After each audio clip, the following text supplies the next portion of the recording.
नमस्कार दोस्तों। तो आज के वीडियो में कुछ ऐसी चीज़ समझने की कोशिश करेंगे जो योग में या मंत्र शास्त्र में इनका बड़ा ही महत्व है। तंत्र शास्त्र में भी जिसका योग एक बहुत इम्पॉर्टेंट और अभिन्न अंग है। योग में अक्सर सुनते हैं कि पंचकोशों से बना हुआ है ये आत्मलिंग या आत्म शरीर जो है। और अक्सर ये होता भी है कि जब भी हम योग या नेचुरोपैथी के बारे में बात करते हैं तो आपने बहुत लोगों से सुना होगा कि पंचकोशों के अनुसार ही हमारे ट्रीटमेंट्स का प्लानिंग होता है। लेकिन हमको ये समझना है कि पंचकोश जो हैं वो इमेजिनेशन है, इमेजिनरी हैं या रियली एग्जिस्ट करते हैं। तो इनका रेफरेंस कहाँ है? क्योंकि कल को हो सकता है आप ये सुने मुझसे और फिर आप किसी के सामने अगर आपने बोलने की कोशिश की तो आपसे पूछा जा सकता है कि आपको इसका रेफरेंस कहाँ मिलता है। तो इसका रेफरेंस मिलता है तैत्तिरीय उपनिषद में, जहाँ पर हम पंचकोशों को बहुत अच्छे से और बहुत डिटेल में समझाया गया है। तो पहले हम ये समझेंगे कि पंचकोश हैं क्या। तो आप ये समझ लीजिए कि एक बीज और उसके ऊपर लेयर बाय लेयर 5 लेयर्स में, अलग अलग लेयर्स में कवरिंग है। तो जो सबसे अंदर बीज है वो आत्मा है और सबसे जो बाहर है, जो सबसे बाहरी कवरिंग है वो आपका सबसे बाहरी कोश है। तो इस तरीके से 5 कोश हैं और सबसे अंदर का जो कोश है वो है आनंदमय कोश और सबसे बाहर का जो कोश है वो है अन्नमय कोश। तो सबसे पहले हम समझेंगे अन्नमय कोश। अन्नमय कोश को फिजिकल बॉडी भी कहा जाता है, भौतिक शरीर भी कहा जाता है। तो अन्नमय कोश वो कोश है जो अन्न से बना हुआ है, जिसको सपोर्ट करने के लिए अन्न की ज़रूरत होती है, तो इसलिए उसका नाम अन्नमय कोश है। तो अन्नमय कोश जब आप बात करते हैं तो आपके फिजिकल बॉडी का मतलब आपका पूरा एनाटॉमी, फिजियोलॉजी जो भी आप जानते हैं, जो भी बीमारियां होती हैं या आपका फिजिकल जो हेल्थ है, जो कुछ भी हो रहा है वो आपके अन्नमय कोश में हो रहा है। लेकिन अन्नमय कोश को जो संभालता है, जो उसको चला रहा होता है, उसको हम कहते हैं प्राणमय कोश। जो अन्नमय कोश से सटल है, सूक्ष्म है और वो अगला कवरिंग है। तो प्राणमय कोश जो है, यहाँ पर प्राणवायु, नाड़ी, चक्र, ये सारी चीज़ें आती हैं। और जैसे इन नाड़ियों में फ्लो हो रहा है प्राण का, जैसे चक्रों का हेल्थ है, उस हिसाब से उनका इम्पैक्ट आपके अन्नमय कोश पे पड़ता है। यानी कि जैसा आपका प्राण चल रहा है या प्राण का मूवमेंट है, बिल्कुल वही इम्पैक्ट आपके अन्नमय कोश या फिजिकल बॉडी पे पड़ता है। लेकिन प्राणमय कोश से भी सूक्ष्म कुछ है, यानी कि प्राणिक बॉडी से भी सटलर कुछ है जो प्राणिक बॉडी को भी कंट्रोल करता है, और उसको कहते हैं मनोमय कोश, मेंटल शीथ। तो मेंटल शीथ वो प्लेटफॉर्म है जहाँ पर मन, उसकी एक्टिविटीज़ हो रही होती हैं। मन में जो भी विचार आ रहे हैं, चाहे पॉजिटिव हो, नेगेटिव हो, जैसा जो कुछ भी मन से रिलेटेड चीज़ें हैं वो आपके मनोमय कोश से रिलेटेड है। तो मनोमय कोश कंट्रोल कर रहा है आपके प्राणमय कोश को, प्राणमय कोश कंट्रोल कर रहा है आपके अन्नमय कोश को। यानी कि मेंटल बॉडी का इम्पैक्ट आपके प्राणिक बॉडी पे है, प्राणिक बॉडी का इम्पैक्ट आपके फिजिकल बॉडी पे। लेकिन एक चीज़ और है कि मनोमय कोश से भी सूक्ष्म कुछ है, मनोमय कोश से भी सटलर कुछ है जो मनोमय कोश को भी संभाल रहा है। और वो क्या है? देखिए, मन को सही रास्ता दिखाने वाला क्या है? बुद्धि। तो बुद्धि के कोश को इंटेलेक्चुअल शीथ कहा गया है, विज्ञानमय कोश कहा गया है, जो बुद्धि को भी रास्ता दिखाता है। तो इस तरीके से 4 कोश हो गए, अन्नमय कोश, प्राणमय कोश, मनोमय कोश, विज्ञानमय कोश। और बुद्धि से भी सेटलर, यानी कि आपके विज्ञानमय कोश से भी सूक्ष्म जो कोश है वो है आनंदमय कोश। आनंदमय कोश इसलिए क्योंकि आनंदमय कोश के बाद ही आत्मा का निवास माना जाता है, और आत्मा का जो स्वरूप है वो आनंद में ही रहने का है। तो इसलिए आनंदमय कोश।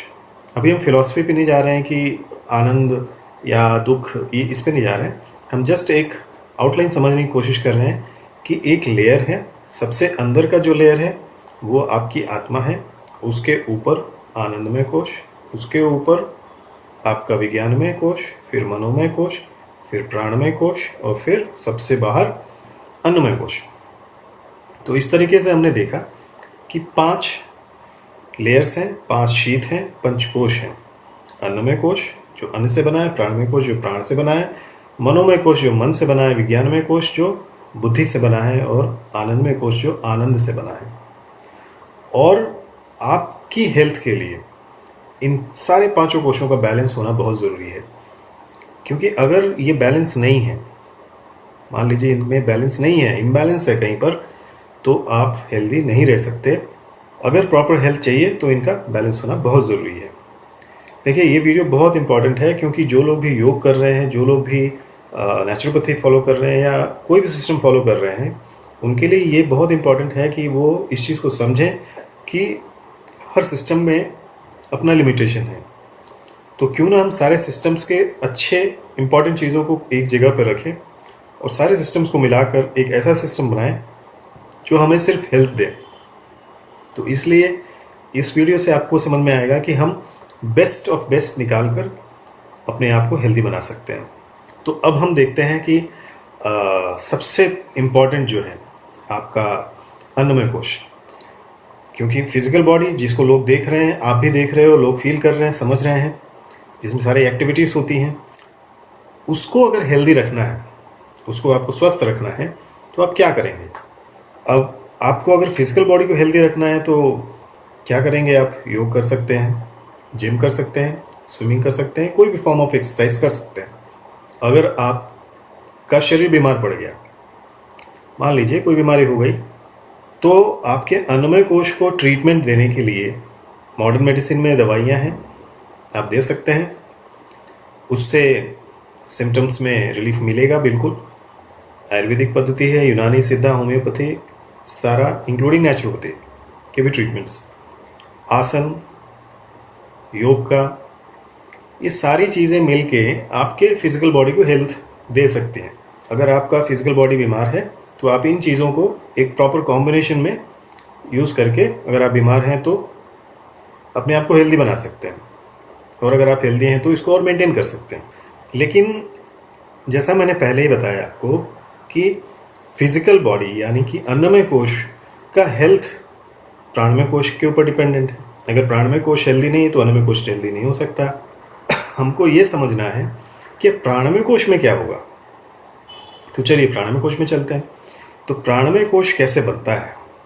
जैसे फिजिकल बॉडी को बनने के लिए ये हड्डी है, मसल्स हैं, ब्लड वेसल्स हैं, ऑर्गन्स हैं, ऑर्गन सिस्टम है, पूरा फिजियोलॉजी है, वैसे ही प्राणमय कोश को बनाने के लिए 72,000 नाड़ियाँ हैं, 7 चक्र हैं, आपका ऑरा है, और जब ये हेल्दी रहता है तो इनका इम्पैक्ट सीधे सीधे आपके ऑर्गन्स पे पड़ता है जो कि फिजिकल बॉडी में है। देखिए, प्राणमय कोश को आँखों से देखा नहीं जा सकता। हाँ, अगर आप क्लेयरवॉयंट है तो आप देख सकते हैं कि आपके चक्रों का कंडीशन क्या है, क्या वो ओवर एक्टिवेटेड है या डिप्लीटेड है, एनर्जी कैसी है, या फिर केलियन फोटोग्राफी से भी आप देख सकते हैं। ये प्रूवन चीज़ है, इसमें कोई कहानी नहीं है, प्रूवन चीज़ है। आप केलियन फोटोग्राफी से भी अपने चक्रों को देख सकते हैं। तो मान लीजिए कि आपका प्राणमय कोश इम्बैलेंस है। कैसे इम्बैलेंस होगा? कहीं ब्लॉकेज है, किसी नाड़ी में ब्लॉकेज है। अगर उस नाड़ी में ब्लॉकेज है तो प्राणिक फ्लो ब्लॉक है, नहीं हो पा रहा है ठीक से, तो आप अलग अलग ट्रीटमेंट्स करेंगे, अलग अलग चीज़ों को करने की कोशिश करेंगे, नेचुरोपैथी या कोई भी पथी यूज़ करेंगे और उन ब्लॉकेजेस को दूर करने की कोशिश करेंगे। लेकिन प्राण को ठीक करने के लिए कोई टेक्निक किसी के पास नहीं है, क्योंकि प्राणवायु को बैलेंस अगर करना है तो सिर्फ एक ही टेक्निक है और वो है प्राणायाम। प्राणायाम है और कोई ऑप्शन नहीं है यहाँ आपके पास, ब्रीदिंग एक्सरसाइज एंड प्राणायाम। तो सीधे सीधे यहाँ पर योग अपर हैंड लेता है बाकी सभी सिस्टम से। यहाँ पर आप ये देखेंगे कि योग जो है अपर हैंड ले रहा है। तो इस सिस्टम को अगर आपको बैलेंस करना है या मैनेज करना है या हेल्दी रखना है तो आपको योग करना ही पड़ेगा, कोई ऑप्शन नहीं है। तो ये समझना बहुत ज़रूरी है कि प्राणमय कोश को अगर बैलेंस रखना है तो कोई मेडिसिन नहीं है, कोई मिट्टी पट्टी नहीं काम करेगी, वहाँ कोई जड़ी बूटी नहीं है, कुछ नहीं है।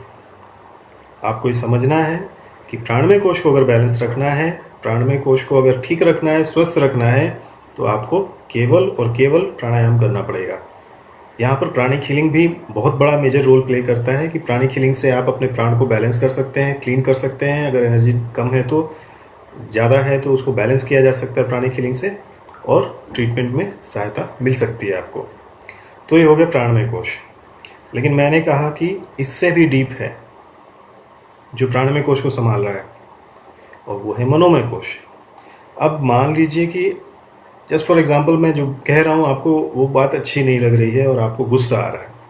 गुस्सा आपके मन में आ रहा है, आपकी ब्रीदिंग तेज हो जाती है उससे, और सीधे सीधे उसका इम्पैक्ट आपकी फिजिकल बॉडी पे कैसे पड़ता है? आपकी सांस लेना तेज कर देते हैं आप, बीपी हाई हो जाता है, पल्स रेट सब कुछ बढ़ जाता है। प्रॉब्लम कहाँ शुरू है? मन में। इम्पैक्ट आपके ब्रीदिंग पे पड़ा और उसका इम्पैक्ट आपके फिजिकल बॉडी पे पड़ा। तो ट्रीटमेंट कहाँ होगा? मन में। गुस्सा जो है वहाँ कम करना पड़ेगा। आप किसी के पास जाएंगे, बीपी चेक कराएंगे तो बीपी तो ज़्यादा ही आएगा, गुस्सा कहीं और है, ट्रीटमेंट किसी और चीज़ का कर रहे हैं, प्रॉब्लम कहीं और है। अगर आपने हेल्दी रहना है तो अपने मनोमय कोश को सबसे ज़्यादा इम्पोर्टेंस देना है आपको, क्योंकि मन अगर आपका स्वस्थ है, खुश है, तो आपका प्राण भी नॉर्मल रहेगा और फिजिकल बॉडी भी हेल्दी रहेगी। एक्सेप्शंस हैं, सर्जिकल केसेस हैं या एक्सीडेंट्स हैं, वो अलग चीज़ है। मैं आपको एक बीमार होने का कंडीशन बता रहा हूँ। मेजॉरिटी 70-80% जो लोग बीमार पड़ते हैं वो स्ट्रेस के चलते पड़ते हैं, ये आपको भी पता है। तो स्ट्रेस जो शुरू होता है वो मन में शुरू होता है, और मन के लिए कोई जड़ी बूटी नहीं है। आपको दवाई खिला के सुलाया जा सकता है, लेकिन आपको उस परेशानी से दूर नहीं किया जा सकता। तो अगर आपको मन के अंदर हो रही बीमारियों को ठीक करना है तो उसके लिए भी आपके पास एक ही मार्ग है, वो है योग मार्ग। और उसके लिए मेडिटेशंस हैं, ध्यान है, भजन है, सत्संग है, जिससे मन सही रास्ते पे चलता है। अलग अलग मेडिटेशंस हैं, चक्रा मेडिटेशन है जो हम लोग करते हैं, कराते भी हैं, कुंडली ध्यान, फिर उसके बाद योग निद्रा है, नाद अनुसंधान है, ओमकार मेडिटेशन है। ऐसे बहुत सारे मेडिटेशंस हैं जो हम लोग करते भी हैं। तो इन मेडिटेशन का इम्पैक्ट आपके सीधे सीधे प्राणमय कोश पे पड़ता है। तो आपका मनोमय कोश बैलेंस हो गया, हेल्दी है, प्राणमय कोश बैलेंस हो गया, तो नेचुरली आपका फिजिकल बॉडी जो है वो हेल्दी रहेगा। अब मनोमय कोश, क्योंकि स्ट्रेस है, टेंशन्स हैं या जो भी चीज़ें हैं, इनसे दूर निकलने के लिए हमें अपने विज्ञानमय कोश को, इंटेलेक्चुअल शीट को बैलेंस रखना चाहिए, करना पड़ेगा। तो उसको बैलेंस करने के लिए, बुद्धि को सही नॉलेज, सही रास्ता दिखाने के लिए योग में कहा गया ईश्वर प्रणिधान और स्वाध्याय, मतलब सेल्फ स्टडी और ईश्वर प्रणिधान। सेल्फ स्टडी अपने स्क्रिप्चर्स, आप जिस भी देवी देवता को मानते हो, जिस भी भगवान को मानते हो, आप उनसे रिलेटेड स्क्रिप्चर्स को पढ़िए, भगवत गीता पढ़िए, या जो भी आप जिनको मानते हैं उनको पढ़िए। पढ़ के उनको आचरण में लाने की कोशिश कीजिए। और ईश्वर प्रणिधान तो टोटल सरेंडर्स टू गॉड, भगवान को टोटल सरेंडर कर दीजिए। तो जब आप सरेंडर कर देंगे सब कुछ, पूरी तरह से अपना अच्छा बुरा सब कुछ सरेंडर कर देंगे, तो वहाँ आपकी बुद्धि टोटल सरेंडर होगी, और जो कुछ भी आप करेंगे वो सही कर पाएंगे। और फिर क्या होगा? आपका फिजिकल बॉडी भी हेल्दी। टोटल इम्पैक्ट कैसे होगा? आपका इंटेलेक्चुअल बॉडी हेल्दी है, यानी कि आपका विज्ञानमय कोश हेल्दी है, उसका इम्पैक्ट आपके मनोमय कोश पे पड़ रहा है, मनोमय कोश भी हेल्दी है, मनोमय कोश का इम्पैक्ट सीधे सीधे आपके चक्रों पे पड़ रहा है, प्राणमय कोश पे, प्राणमय कोश भी बिल्कुल हेल्दी है, तो उसका सीधा इम्पैक्ट आपके फिजिकल बॉडी पे पड़ेगा और आपका फिजिकल बॉडी भी हेल्दी रहेगा। अब ये जो चारों लेवल्स अगर आपने बैलेंस कर लिया, ये जो 4 लेवल्स मैंने अभी बताया, ये चारों बैलेंस अगर आपने कर लिया, तो आप आनंदमय कोश में ऑलरेडी हैं, वहाँ कुछ करने की जरूरत ही नहीं है। आप आनंद में हैं क्योंकि आपका फिजिकल बॉडी हेल्दी है, प्राणी बॉडी हेल्दी है, मन भी हेल्दी है और बुद्धि भी हेल्दी है, सब कुछ हेल्दी अगर है तो आप आनंद में हैं। आपको वहाँ कुछ भी अलग से करने की आवश्यकता ही नहीं है। तो योग और नेचुरोपैथी जब हमारे पास पेशेंट आते हैं, तो हम जो भी डॉक्टर्स हैं, जो भी मेडिकल ग्रेजुएट्स हैं, BNYS होल्डर्स जो भी हैं, हम लोग क्या करते हैं, हम कंसल्टेशन के टाइम ही उसी समय इन 5 लेवल्स पे या 4 लेवल्स पे क्या करना है, कैसे प्लान करना है ट्रीटमेंट का, वो उसी समय हम प्लान कर लेते हैं। जैसे कोई बीमारी है, कोई आदमी आपके पास आया, उसको कुछ परेशानी है, तो हम नेचुरोपैथी में क्या ट्रीटमेंट देंगे जिससे उसका बॉडी प्यूरिफाई हो, बिना किसी साइड इफेक्ट के, बिना किसी केमिकल को दिए हुए उसको कैसे ठीक कर सकते हैं फिजिकली। आसन क्या देंगे ताकि उसको हेल्प मिले, बंद मुद्राएं क्या लगाएगा वो, षटकर्म कौन से देंगे जिससे शुद्धि क्रिया हो और ज़्यादा प्योरिफिकेशन डिटॉक्सिफिकेशन हो। अब ये तो हमने प्लान कर लिया कि फिजिकल बॉडी हेल्दी रखना है, बट हमको पता है कि फिजिकल बॉडी तभी हेल्दी रहेगी जब प्राणिक बॉडी हेल्दी रहेगी। प्राणिक बॉडी के लिए हम ये भी प्लान कर लेते हैं कि भाई कौन से प्राणायाम कराने हैं, कौन से प्राणायाम सर्दी में करने हैं, कौन से प्राणायाम गर्मी में करने हैं, कौन से प्राणायाम 12 महीने कर सकते हैं, कौन से प्राणायाम किस कंडीशन में किस बीमारी में करना है किस में नहीं करना है, और इन पंच प्राणों को बैलेंस करने के लिए कौन सी मुद्राएं लगानी है वो हम देखते हैं। उसके बाद प्राणिक बॉडी बैलेंस कर लिया हमने, तो मनोमय कोश को बैलेंस करने के लिए हम मेडिटेशंस कराते हैं। जब हम मेडिटेशंस कराते हैं और मेडिटेशंस के साथ साथ डिवोशनल सेशंस लेक्चर्स रखते हैं ताकि हम आपको गाइड कर पाएँ सही तरीके से। अभी जो मैं कह रहा हूँ ये इस समय आपका विज्ञानमय कोश का एक्टिविटी चल रहा है। तो इस तरीके से हम चारों लेवल्स को बैलेंस करके प्लान करते हैं ट्रीटमेंट का, और जब ऐसा प्लानिंग होता है तो उसका रिजल्ट आपको 100% मिलता ही है। तो जब भी आप किसी योगा नेचुरोपैथी सेंटर में जाते हैं तो आपके साथ जो भी ट्रीटमेंट दिया जाता है उसके पीछे इतनी सोच होती है जो मैंने आपको अभी बताया। तो मुझे लगता है कि आप लोगों को आज का वीडियो समझ में आया होगा। इसको कई बार देखना पड़ सकता है आपको, तो इसको कई बार देखिए, शेयर कीजिए, लाइक कीजिए, और अगले वीडियो में अब हम शुरू करेंगे अपना एक्चुअल टॉपिक। कहाँ से शुरू होगा? अष्टांग योग। अष्टांग योग में डिटेल यम नियम, आसन, प्राणायाम, प्रत्याहार, धारणा, ध्यान, समाधि, सारी चीज़ें इन डिटेल आपको यहाँ पर बताई जाएंगी, और फिर थेरापेटिकली कैसे ये आपकी बॉडी पे एक्ट करता है, फिर नेचुरोपैथी का पार्ट। तो मुझे लगता है आज के लिए काफ़ी है। अगली वीडियो तक आप सभी को मेरा नमस्कार।